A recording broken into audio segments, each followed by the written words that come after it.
Bonjour à tous. Mon nom est Pascal Borel et je te parle des montagnes suisses. Je vais revenir sur, encore une fois, la visite de du Premier ministre Stammer et du président Macron à l'Élysée, puis enfin du président Zelensky. Tu n'es pas sans ignorer que le président Zelensky n'en est pas un puisqu'il n'est pas élu par sa population, selon le mode de gouvernance actuel qui prévaut dans nos démocraties. Si tu regardes ce qu'ils font, ils ne cherchent qu'à maintenir la guerre. La guerre leur est nécessaire, je l'ai déjà dit maintes fois, pour maintenir leur pouvoir. Aux États-Unis, ils ne veulent pas la guerre. Tu peux penser ce que tu veux de Donald Trump, mais c'est un gars qui veut entrer dans les livres d'histoire comme ayant fait 2 mandats en démantelant les guerres, en les empêchant. Parce qu'encore une fois, il fait ce qu'il sait faire. Il est un homme de l'immobilier. Donc il veut construire des immeubles et il fera beaucoup plus d'argent en construisant des immeubles, en construisant nos sociétés, en reconstruisant nos démocraties au service du peuple, qu'en détruisant, en lançant des bombes, en donnant de l'argent aux complexes militaro-industriels pour fabriquer plus d'avions, plus de satellites, plus de missiles, etc. Mais tu n'arrives peut-être pas à comprendre un truc aussi simple. Ces mecs-là, le brave président Macron, Emmanuel de son prénom, il est incapable de faire autre chose que de proposer une solution de paix avec des soldats, avec des boots on the ground, comme on dit, des soldats pour soi-disant maintenir la paix. Mais est-ce que tu es de nouveau tombé sur la tête? Est-ce que tu crois que la Russie va accepter sur un sol où les gens parlent russe, en Ukraine? Les gens parlent russe, les enfants. Le russe est une langue scientifique. Le babouchka ukrainien n'est pas une langue scientifique. Donc, est-ce que tu crois peut-être que Poutine, Vladimir, va accepter d'avoir des soldats en Ukraine, des soldats de l'OTAN, l'OTAN qui sont des guerriers professionnels. Ce sont des guerriers professionnels. Tout ce qu'ils veulent, c'est étendre l'OTAN. Pourquoi? Parce que chaque fois, il faut adapter les munitions, il faut adapter les tanks, etc. Et c'est l'occasion pour eux de décrocher des contrats avec les entreprises du complexe militaro-industriel. Ça peut être ABB en Suisse, c'est Lockheed Martin aux États-Unis, etc. Donc, ces mecs-là, ils ne cherchent qu'à faire du business et envoyer des soldats en Ukraine. La solution de Trump, elle est 10 fois meilleure. T'envoies des civils pour faire travailler dans des mines, pour extraire les terres rares dont ils ont besoin pour leurs gadgets, pour tous nos gadgets électroniques. Et que si tu as 20 000 civils américains qui sont sur place, pas des soldats, des civils, est-ce que tu crois que Poutine va prendre le risque de bombarder, soi-disant pour sa folie expansionniste ou je ne sais pas quoi, 20 000 civils américains ou occidentaux? Il ne fera jamais un truc comme ça. Mais réfléchis, ne fais plus aucune confiance à tes médias.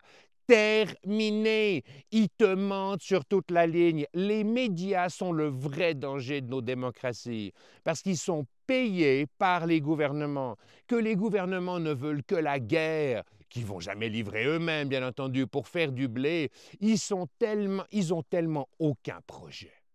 Ils ont tellement aucune vision du futur. Ils n'ont même pas le temps d'y penser, les pauvres zouzous. Et tu vois le brave président Macron qui est là, puis qui dit « Alors nous devons envoyer des troupes, il faut une force de maintien de la paix. Il dit « Nous voulons la paix, mais avec beaucoup de force. » Mais vous l'avez entendu? Mais est-ce que vous l'avez entendu? C'est complètement dément. Les soldats, ça sert à tuer, ça ne sert pas à maintenir la paix. Un fusil, ça sert à tuer, ça ne sert pas à maintenir la paix. S'ils voulaient la paix comme le veut Donald Trump, il n'enverrait pas des soldats, il n'enverrait pas des armes, il forcerait les gens autour d'une table de négociation, il les attacherait à une chaise jusqu'à qu'un accord soit signé.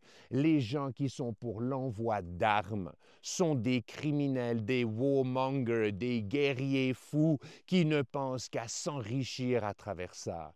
Mais il faut arrêter. Les armes servent à tuer, pas à maintenir la paix dans ce cas de figure. Et tu le vois comme tu veux, bien sûr que le bouclier nucléaire évite l'apocalypse nucléaire. On s'est tous bien compris, c'est l'évidence. Mais en attendant, les armes servent à tuer. Et je vais te dire, quand tu vois ces dirigeants occidentaux, l'Europe, défiler aux États-Unis pour maintenir la guerre alors que Trump ne veut pas la guerre, les États-Unis sont en train de lâcher l'Europe. L'Europe est tellement mal gérée que non seulement on est en dessous de 50% du produit intérieur brut ou du RNB américain, alors qu'on a pratiquement 2 fois plus d'habitants, et en plus, ça s'est fait en 10 ans. Mais c'est tellement mal géré. Et ça l'a toujours été. Je suis désolé, pauvres Européens. On est les moteurs des 2 premières guerres mondiales. On devrait les renommer guerres européennes. Ce ne sont pas des guerres mondiales. Elles le sont devenues parce qu'on a eu des alliés qui ont été assez gentils, assez bienveillants pour venir nous aider à nous sortir de la merde que nous avons déclenchée. La prochaine guerre, ce ne sera pas une guerre mondiale, ce sera une guerre européenne, comme les 2 précédentes. Mais celle-là, cette fois, elle aura le nom juste. Mais Trump veut la paix.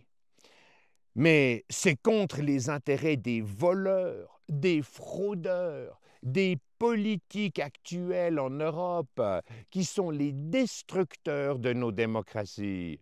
Et moi, je vais y remettre bon ordre. Nous allons créer une communauté, la communauté de 2024, 4-24.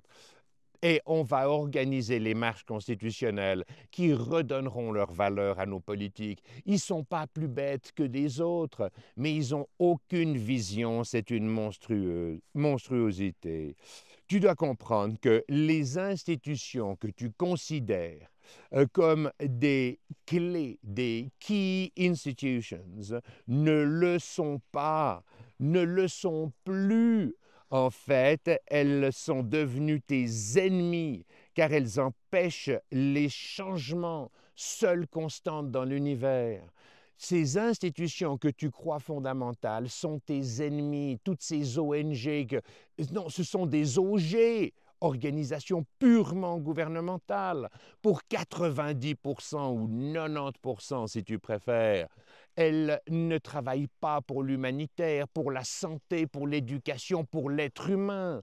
Elles permettent juste un écran de fumée. Les banques ne peuvent plus le faire, elles sont trop régulées. Donc on utilise des ONG que tu appelles encore ONG. Ce sont des OG, ce sont des organisations purement gouvernementales pour aider le vol institutionnalisé généré par des gouvernements qui ont centralisé tous les flux financiers dans les mains d'un tout petit nombre d'individus qui sont dans la position stratégique d'en bénéficier. T'as qu'à regarder ce qui se passe aux États-Unis. La levée de bouclier générale de la gauche, des gens qui ont le plus abusé des citoyens parce qu'ils savent que tu es quelqu'un de bienveillant. Donc, en te faisant croire qu'ils sont bienveillants, ils te volent jusqu'au dernier de tes pennies, de tes centimes. C'est une monstruosité. Toutes ces institutions que tu considères comme clés doivent soit donner la pleine transparence ligne par ligne sur la façon dont est géré l'argent du contribuable, où est-ce que c'est dépensé.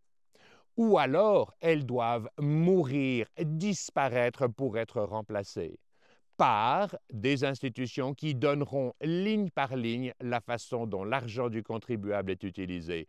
Tu dois redonner ce principe de tiers regard pour tous les citoyens. C'est la seule façon de remettre un sens des responsabilités. Car si toi, en tant que gouvernement, en tant que gouvernant, en tant que président, ministre ou ce que tu veux, maire de ta commune, tu sais que chaque mouvement que tu fais au crédit de la société sera vu immédiatement dans les 4 jours par toute ta communauté. Tu vas éviter de te la jouer trop malhonnête.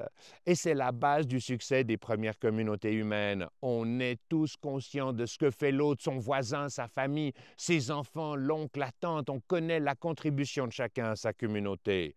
C'est la base, mon gars. C'est la base. Et c'est ce qu'on doit réintroduire. Et toutes ces agences gouvernementales qui ne veulent pas donner la transparence, mais réfléchis. Pourquoi? S'ils étaient fiers de ce qu'ils font à ton service, mais ils te donneraient la transparence, mais tout de suite, instantanément. Moi, quand je fais un grand sommet, j'ai le petit Combin, tu le vois derrière moi, par l'arête du milieu, là, je l'ai fait avec mon ami, voilà, je ne cite pas de nom. C'est l'arête qui est tout au fond avec un sommet relativement plat. Très jolie petite arête, sympa et tout. Mais quand je fais un truc comme ça, que je reviens à la maison le soir, je suis fier de ce que j'ai fait. C'est super. Les agences gouvernementales fonctionnent de la même façon. Quand elles sont fières de ce qu'elles font au service du peuple, elles s'en vantent. Elles vont essayer d'en glaner un peu plus de pouvoir. Est-ce que tu veux? OK. Mais c'est comme ça que ça fonctionne. Une organisation, quelle qu'elle soit, un être humain, quel qu'il soit, s'il te dissimule, s'il ne veut pas partager, oh, secret défense et ceci et cela, mais on voit le se faire foutre. Je suis désolé, c'est affreux. Désolé pour mon langage, quoi. Désolé. Mais ces gens qui te dissimulent la vérité sont par définition des escrocs, des malhonnêtes gens. Et tu les élimines de ta vie. Je vais te dire une chose, dans la vie, il est beaucoup plus important de laisser partir les mauvaises personnes que d'intégrer les bonnes. C'est un état de fait et c'est un exercice beaucoup plus compliqué. Tu dois laisser partir les gens qui ne servent pas tes intérêts. Donc, toutes ces OG, organisations purement gouvernementales, on te trompe même jusque dans l'appellation de ces organisations. C'est aussi tous les départements, comprennent, tous les départements de l'éducation, minimum 50% de ce que tu payes pour l'éducation des jeunes part en pot de vin, part en corruption. Et quand on fera cet exercice en Europe, ce sera pire qu'aux États-Unis. C'est clair. Ça, les départements de la santé, de la justice, de l'armée, que tu appelles encore défense. Non mais attends, l'armée, ce n'est pas de la défense. Aujourd'hui, en Europe, on n'utilise pas l'armée pour de la défense. Ce sont des forces offensives. On veut les mettre sur le terrain pour créer une guerre avec les Russes, alors que les Russes, c'est des Européens. Ce sont nos alliés. Ils ont les plus grandes réserves dans à peu près tout. Attendez, Poutine, en ce moment, il est en train d'essayer de faire un deal avec Trump en lui disant « T'as pas les terres rares avec Zelensky, pas de problème, tu les auras avec moi. Je te donne les concessions, je fais le truc. » Les Russes sont raisonnables. Ce sont ces débiles d'Européens, des débiles, des gens qui ne pensent à rien d'autre que leur porte-monnaie, leur compte en banque, et comment est-ce qu'ils vont payer la baraque suivante, la voiture suivante, la piscine suivante, etc. Mais c'est d'un niveau mais qui est misérable. Misérable. Et je vais te dire, donc les départements de l'éducation, de la santé, de la justice, donc de l'armée, c'est le département de l'armée, ça n'est pas le département de la défense. C'est les gens qui te font prendre le plus grand risque en ce moment. Et tu les appelles les départements de la défense? Non mais attends, est-ce que tu es tombé sur la tête? Les départements de la police, donc de l'ordre intérieur, de la fiscalité, des taxes, ils doivent être audités, ces gens-là, et ils doivent disparaître. On doit tous être égaux devant la fiscalité, comme on est égaux devant la loi, comme on est égaux devant la Constitution, et comme on est égaux devant la valeur de l'argent. L'argent, ce n'est pas un moyen de pouvoir destiné au gouvernement, c'est un service donné par le gouvernement à tous les acteurs économiques de la nation. Et avoir un organisme fêtier qui a le droit de créer de la fausse monnaie, ça s'appelle les banques centrales, et dévaloriser la valeur de tes économies, mais c'est anticonstitutionnel, ça doit être éliminé. On doit recréer les fondations. Si on ne recrée pas les fondations, on est doomed. On est déjà 6 pieds sous terre. Donc, on va le faire ensemble. Donc, toutes ces institutions doivent être auditées. Elles doivent soit collapser, en fait, elles doivent collapser, elles doivent mourir pour être remises à ton service en toute transparence, et en particulier transparence sur les flux financiers. Comme tout bon investigateur, follow the money. Tu suis l'argent et tu trouveras ton coupable 90%, 95%, 99% du temps. C'est une évidence. Et je vais te dire, quand on aura fait ça, notre monde ne sera plus jamais le même. Et c'est ce que tu veux.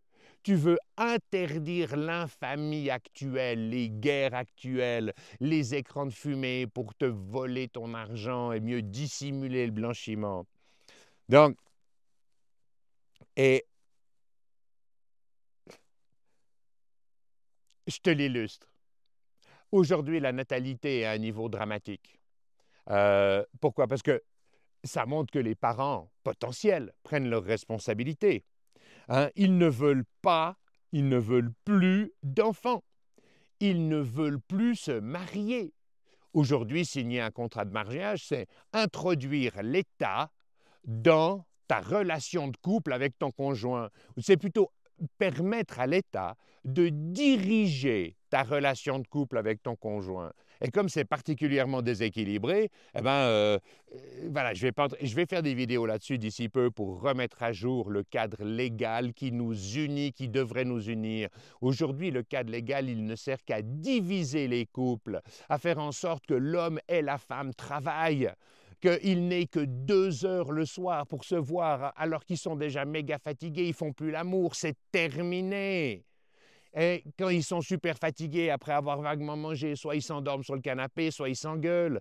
Ils n'ont plus aucun véritable temps de qualité ensemble. Donc tu signes ton contrat de mariage, mais arrêtez de signer un contrat de mariage dans le cadre légal actuel. Vous êtes sûr que vous allez à l'échec. C'est une monstruosité. Les parents potentiels ne veulent pas mettre d'enfants dans un système qui est un mensonge, un empire du mensonge, une fraude. C'est de la dissimulation, de la manipulation, des abus, du vol institutionnalisé par les États. Mais attends, bien sûr, c'est les États. Donc, on ne parle pas de vol avec les États. Non, les États ont le droit de voler. Hein, ils ont des constitutions qui les protègent, des cadres légaux qui les protègent. On te vole 80% de la valeur de ton travail. Ah oui, mais dans ce cas de figure, ce n'est pas appelé du vol. Non, c'est l'État qui te vend de la sécurité. Hein? Le Macron, le Stamer, et puis bon, Zelensky, c'est une autre catégorie. Lui, il sait que si la guerre ne se poursuit pas, il est foutu. Mais ils viennent te vendre de la sécurité. Alors, pour te mettre en sécurité, on va fabriquer plus d'armes. On va envoyer des armes pour entretenir le conflit avec la Russie, ce qui est totalement inacceptable. Ils ne te vendent pas de la sécurité, ils t'imposent leur pouvoir et le vol institutionnalisé des États. C'est un vol. Mais non, c'est du vol, mais rendu légal par 13 000 pages en Suisse de code de procédure, code de ceci, code de cela. Mais mon ami,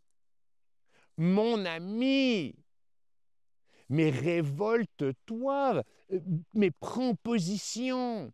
On dit que si tu ne t'occupes pas de politique, la politique s'occupera de toi. C'est exactement ce qui est en train de se passer. Tu es dominé par des gens qui te sont 1000 fois inférieurs, mais qui se sont donné les règles qui rendent légal le vol de tous tes actifs, de tout ce que tu fais.